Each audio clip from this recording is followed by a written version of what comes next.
दीक्षा. टिळक रा होते, ते रेव्हरंड झाले. ती गोष्ट अशी, व्हॉलंटियर चळवळ त्यांनी सुरू केल्यानंतर त्यांच्याकडे पुष्कळ धर्मसमीक्षक येऊ लागले. टिळक म्हणू लागले, कोणाचा बाप्तिस्मा करायचा झाला तर ज्याला परमेश्वरी संदेश असेल त्याने तो खुशाल करावा. तेवढ्यासाठी बाप्तिस्मा करण्याची दीक्षाच झालेली असली पाहिजे असे नाही, व त्यांनी रेव्हरंड म्हणजे दीक्षित नसतानाही काही बाप्तिस्मे केले. टिळकांच्या या कृत्यामुळे काही लोकांना मोठा शॉक बसला. बरे, आपल्या मनाची खात्री झाल्यावर एखाद्या गोष्टीपासून त्यांना परावृत्त करण्याची ब्रह्मदेवाची ही प्राज्ञा नव्हती. तेव्हा आता काय करावे असा पुष्कळांना मोठा पेच घेऊन पडला. लोकांना काय वाटेल याची टिळक थोडी पर्वा करतायत. कोणी बाप्तिस्मा घेण्यास आला की ते त्याला एखाद्या रेव्हरंडकडे पाठवण्याऐवजी स्वतःच त्याचा बाप्तिस्मा करून मोकळे होत. बरे, इतक्यावरही ते स्वस्त बसत नसत. ते याबद्दल वादविवादही करीत. राहुरीसांच्या हातून अशा रीतीने 2-3 बाप्तिस्मे झाले. मग दीक्षित मंडळीत काय ठरले कोणास ठाऊक, पण टिळकांची ही दीक्षा होणार असे ऐकून आले. राहुरीस त्या वर्षी सभा होणार होती व त्या सभेवर टिळकांची दीक्षा होण्याचे ठरले. तारीख पहिली होती. दीक्षा पुढे 15 दिवसांनी असेल. आता डॉक्टर ह्यूमचा पगार नव्हता.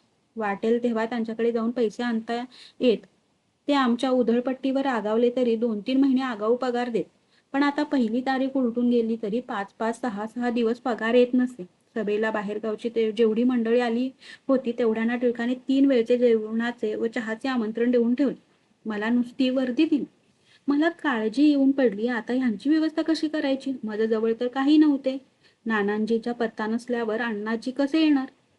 टिळकांनी मला आमंत्रणाची वर्दी देताच मी एखाद्या कृपणासारखी बोलू लागले. पण पैसे? त्याचं काय घेऊन बसली आहेस. सारे ठीक होईल. तुमचे ठीक आहे, पाहावं लागेल मला. तुझी फारच घाई. अजून 8-10 दिवस आहेत, पुढे पाहता येईल. तुमचे हे असेच. गाडी आली तरी पाहता येईल आणि ती निघून गेली तरी पाहता येईल. मग पाहून काय उपयोग. जगात मला काय मान आहे, पण तुला त्याचे काही वाटत नाही. मला वाटत नाही कसे. नाहीतर मी पाहुण्यांच्या खाण्यापिण्याची काळजी कशाला करीत बसले असते. सर्व असेच म्हणतील की बाबा चांगला, बाई वाईट. पुरेसे पाणी देखील पिण्याला नाही. मी पहिल्यापासून म्हणत होते, रानात घर बांधू नका. पाण्याचे काय घेऊन बसली आहेस. एकीच्या जागी 10 पखाली लाव. पण या 10 पखालीतले पाणी साठवायचे कशात. मला वेळ नाही तुझ्याशी वादविवाद करीत बसायला. वेळेला सारे काही होईल असे म्हणून टिळक गेले आपल्या कामाला निघून. संध्याकाळी 6-7 दिवसांकरता ते सोलापुरास निघून गेले. त्यांच्या मागे चोरांनी अगदी पिसाळून सोडले. चोरी मात्र काही झाली नाही.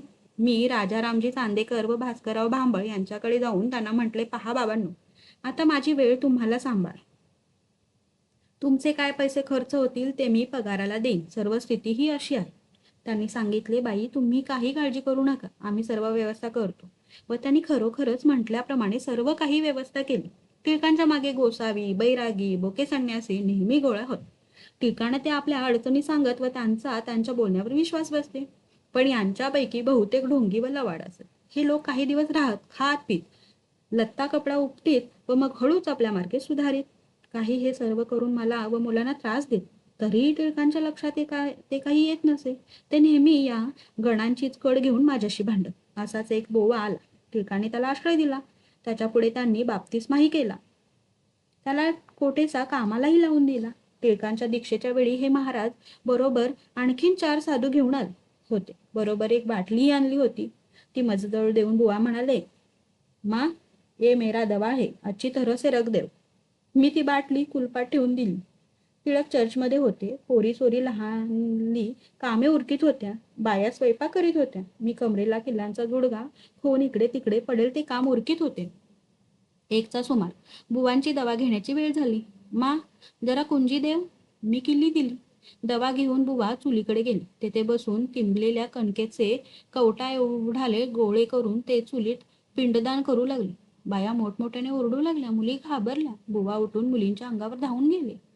इतक्यात निळकंठराव माटेगावकर मामा चर्चमधून घरी आले. त्यांचा आज बाप्तिस्मा होणार होता. टिळकांच्या दीक्षेनंतर तेच त्यांचा बाप्तिस्मा करणार होते. बुवांचा हा गोंधळ माझ्या ध्यानात यायला व निळकंठराव घरी यायला एकच गाठ पडली. मी म्हणाले, मामा, हा काय दंगा. तुम्ही तरी त्याला बाहेर काढा. मामा जो त्याला आणायला गेले तो त्यांच्याच मागे सुरी घेऊन लागला. तू बदमाश आहेस, पाहतोस तुझा कसा बाप्तिस्मा होतो हे तेच. असे म्हणताच दोघांची झटापट सुरू झाली. जर का मामांच्या पोटात सुरी गेली असती तर भलतेच काही झाले असते. मी हळूच बुवांच्या हातून सुरी काढून घेतली. मग मामांना एका खोलीत जा म्हणून खून केले. त्यांनी त्याप्रमाणे करून आतून कडी लावून घेतली. मी बुवांना म्हटले, बुवा, माझाही त्यांच्यावर विश्वास नाही. फार वाईट माणूस आहे तो. चला, तुम्हाला दवा पाहिजे ना? बुवा खुलले. त्यांना दवा असलेल्या खोलीत नेले व अशा 2 थोबाडीत लगावल्या की बुवांच्या डोळ्यापुढे काजवे चमकू लागले असतील. तो चटकन पाया पडायला लागला. त्याची दारू खाडकन उतरली. मा पाव पडता पप्पा को मत बोलो असे म्हणून तो माझ्या पाया पडू लागला. तो नमलेला पाहून मला अधिकच अवसान आले. मी त्याला एका कोपऱ्यात बसायला सांगितले व तो निमूटपणे तसा बसलेला पाहून बाहेर चटकन येऊन दाराला बाहेरून कडी लावून घेतली. बाहेर येऊन मामांची मुक्तता केली. चर्चमधील सर्व दीक्षाविधी वगैरे आटपून टिळक घरी आले. जेवणाच्या वेळी त्यांना बुवांची आठवण झाली. मी त्यांना सर्व प्रकार सांगितला. टिळकांच्या पायात अगदी नव्या कोऱ्या वाहणा होत्या. त्यांनीच टिळकांनी त्याची यथेच्छ पूजा केली व ताबडतोब त्याला तांग्यात घालून त्याच्या शिष्यगणांसह स्टेशनवर रवाना केले. 2 वर्षांनी बुवाचे पत्र आले. त्यात आपली आता फार सुधारणा झाली असल्याचे त्याने लिहिले होते. मात्र पुढे कधी त्याचे वृत्त ऐकू आले नाही. दीक्षेच्या पाहुणे मंडळींची व्यवस्था टिळकांच्या म्हणण्याप्रमाणे त्यांनी इतकीही काळजी न करता पार पडली.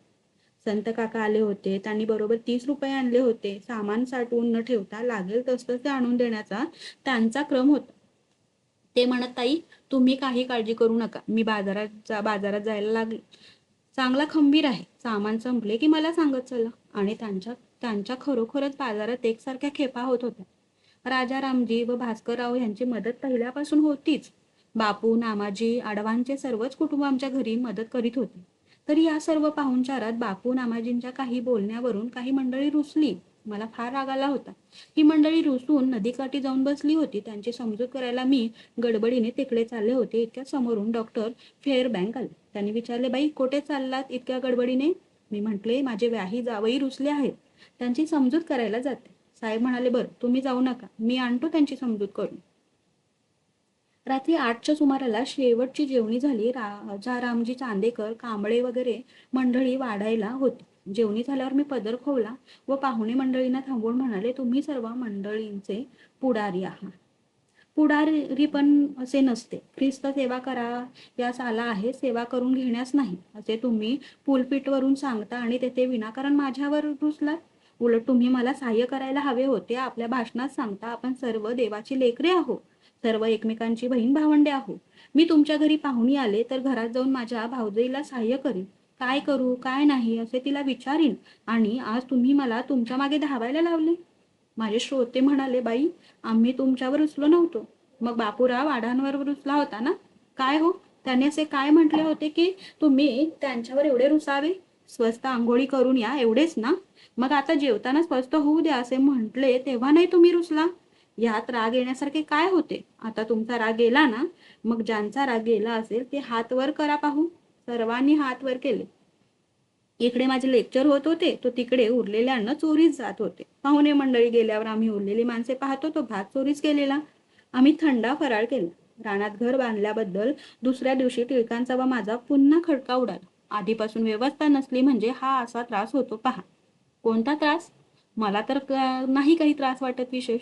तुम्हाला नाही हो त्रास झाला, पण आम्हाला पहा ना किती त्रास झाला तो. तू त्रास करून घेतेस त्याला काय इलाज? पण त्रास न करून घेतला तर काही राहते का? वेळेला सर्व काही होते. सर्व काही होते. पाण्याखाली देखील पाण्याची देखील सोय नव्हती. केवढी पाण्याची तूट पडली. मी आधीपासून सांगत होते अशा जागी घर बांधू नका म्हणून. चोरांचा त्रास, माणसांची वान, पाण्याचा दुष्काळ. पाण्याचा दुष्काळ? चिमबाबा, आण रे टिकाव फावडे, आपण विहीर खणू. चिमबाबा आधीच म्हातारा, त्यात 3 जागी वाकडा. तो कमरेवर हात देऊन त्यांच्या पुढे आवासून उभा राहिला. साहेब, या जागी पाणी लागत नाही. लागत नाही म्हणजे काय? चल, मी सांगतो तेथे टाक टिकाव. चिमबाबा काय नोकर माणूस, हुकमाचा ताबेदार. त्याने टिकाव फाडवे आणले व टिळक त्याला घेऊन विहीर खणायला निघाले. घरापासून 300-400 हातावर विहीर खणण्यास सुरुवात झाली. टिळक व चिमाबाबा खणीत, मी दत्तू तारा आम्ही माती वाहू लागलो. पाहुणे रावरे कमरेवर हात देऊन आमची मजा पाहत होते. रोज थोडे थोडे करता कमरे इतकी विहीर खणली. आमच्या विहिरीची बातमी हा हा म्हणता चहूकडे पसरली. एक दिवस बेलदार आले. त्यांच्याशी टिळकाने 10 आणे रुमालाची बोली केली व पुढे ते काम करू लागले. चांदेकरांना हे कळताच ते धावपळ करीत आले. त्यांनी टिळकांना सांगितले, तुम्ही फसत आहात. असा भलता ठराव करू नका. पण टिळकाने त्यांचे ऐकले नाही. भास्करराव भांबळ आजारी होते. त्यांना हे कळताच ते तसे ताप अंगात असताच येऊन त्यांनी माणसे कामावरून बसवली. तेवढ्यात वेळात त्यांची गुडघ्या इतकी विहीर खणून झाली होती. पण त्या तेवढ्याची खोदाई रुमालाच्या हिशोबाने जेव्हा काढण्यात आली तेव्हा टिळकांच्या ध्यानात आपली चूक आली. त्यांना वाटले होते की सर्व विहीर एक रुमालभर खोल गेली की 10 आणे झाले. पण एक रुमाल म्हणजे 1 घनफूट असा तो हिशोब होता. त्या हिशोबाने भलतीच रक्कम होऊ लागली. त्याच दिवशी पगार आला होता. या बेलदारांची कशी तरी समजूत करण्यात आली तरी त्यांनी 4 तासात 45 रुपये नेले. मग भास्कररावांनी दुसरी माणसे आणून दिली.